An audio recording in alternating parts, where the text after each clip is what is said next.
আকবরের শাসন ব্যবস্থার অন্যতম উল্লেখযোগ্য বৈশিষ্ট্য ছিল মনসবদারি প্রথার প্রচলন। মোগল রাজত্বকালে সামরিক ও বেসামরিক শাসন ব্যবস্থার মূল ভিত্তি ছিল আকবর কর্তৃক প্রবর্তিত মনসবদারি প্রথা।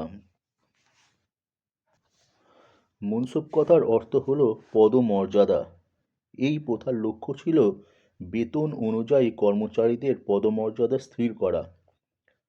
ভারতে মোগলদের শাসনাধীনে মনসব কথাটির অর্থ হয় দায়িত্ব বা কর্তব্য।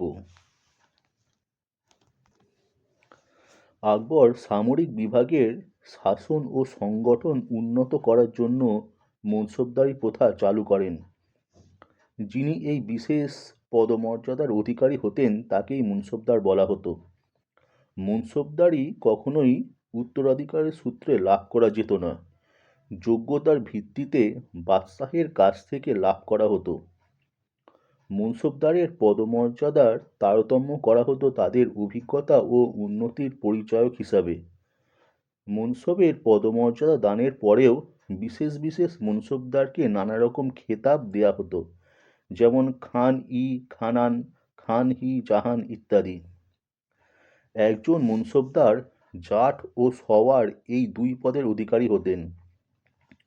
প্রত্যেক মনসবদার সেনাবাহিনীর ব্যয় নির্বাহের জন্য জায়গির পেতেন। আকবরের আমলে মনসবদারদের ৩৩টি স্তর ছিল। মনসবদারদের অধীনে সর্বনিম্ন ১০ জন এবং সর্বোচ্চ ৫,০০০ সেনা থাকত। ৭,০০০, ৮,০০০ ও ১০,০০০ মনসব সাধারণত রাজ পরিবারের লোকেদের জন্য নির্দিষ্ট থাকত। আকবরের সময় মোট মনসবদারদের ৭০% ছিলেন বহিরাগত মুসলমান, অর্থাৎ ইরানি ও তুরানি গোষ্ঠীর। অবশিষ্ট ৩০% মনসবদারি লাভ করতেন ভারতীয় মুসলমান ও রাজপুতরা। যেসব মনসবদাররা নগদ বেতন পেতেন তাদের মনসবদারি নগদী এবং যাঁরা জায়গির পেতেন তাদের জায়গিরদার বলা হতো।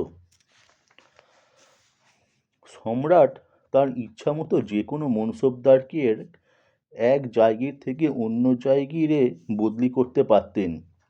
মনসবদারের মৃত্যুর পর তাঁর সমস্ত সম্পত্তি সম্রাটের হস্তগত হতো। মনসবদারদের অধীনস্থ সৈনিকরা তাদের ঘোড়ার সংখ্যার ভিত্তিতে নানা ভাগে বিভক্ত ছিল। যারা ৩ ঘোড়া তাকে বলা হতো সি আসপা, যার ২টি ঘোড়া তাকে বলা হতো দু আসপা এবং যার ১টি ঘোড়া তাকে বলা হতো এক আসপা। আবার অনেক সময় ২ জন সৈনিকের একটি মাত্র ঘোড়া থাকত, তাদের বলা হতো নিম আসপা। কিন্তু এই মনসবদারি প্রথার সংগঠন ও প্রসারের ক্ষেত্রে দুটি সমস্যা প্রথম থেকেই ছিল।